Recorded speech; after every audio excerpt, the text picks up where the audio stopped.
નમસ્કાર મિત્રો, સ્વાગત છે તમારું અમારી YouTube channel Gujarat jobs and network. મિત્રો, ગુજરાતના રેશન કાર્ડ ધારકો માટે વધુ એક મહત્વની અપડેટ સામે આવી છે. રેશન કાર્ડ ધારકોને હવે અનાજ લેવા માટે એપ્રિલના અંત સુધીમાં કેવાયસી માટે તાકીદ કરવી પડશે. ટેકનિકલ ખામીથી દુકાનદારો કેવાયસી કરી શકતા નથી. નાગરિક પુરવઠા વિભાગ દ્વારા રેશન કાર્ડ ધારકોને એપ્રિલ માસના અંત સુધીમાં તેમના કેવાયસી કરાવી લેવા માટે ફરીથી તાકીદ કરવામાં આવી છે.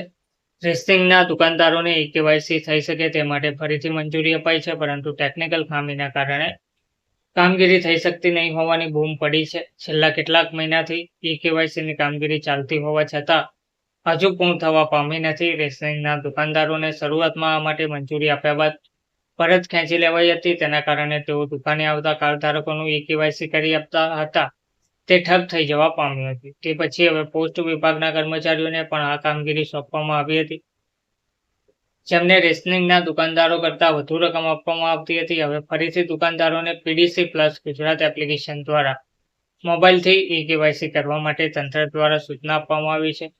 જોકે નવેસરથી શરૂ કરાયેલી આ કામગીરીમાં એપ્લિકેશનમાં પાસવર્ડ નાખતા યુઝર વેલિડ નથી તેવો મેસેજ આવે છે. બીજી તરફ રેશનિંગ કાર્ડ ધારકોમાં 30 એપ્રિલ સુધી કેવાયસી નહીં થાય તો અનાજનો પુરવઠો નહીં મળે તેવી ભીતિ ઊભી થઈ છે. તે સંજોગોમાં કેવાયસી માટે સમય મર્યાદા લંબાવવાની માંગ ઉઠી છે. કેવાયસી માટે દુકાનદારોને જરૂર પડે પોસ્ટ વિભાગના કર્મીઓની મદદ લેવા પણ જણાવવામાં આવ્યું છે. તો પહેલા જે રેશન કાર્ડ ધારકોના આધાર સાથે લિંક થયેલા હોય તેમના જ કેવાયસી થતા હતા, જ્યારે હવે આ એપ્લિકેશન થકી જે આધાર કાર્ડ રેશન કાર્ડમાં અપડેટ ના થયા હોય તેવા પણ કરી શકાય છે. તેના કારણે એપ્લિકેશન યોગ્ય રીતે કાર્યરત થાય તો દુકાનદારો મહત્તમ કામગીરી કરી શકે તેવું જોવા મળી રહ્યું છે. ધન્યવાદ.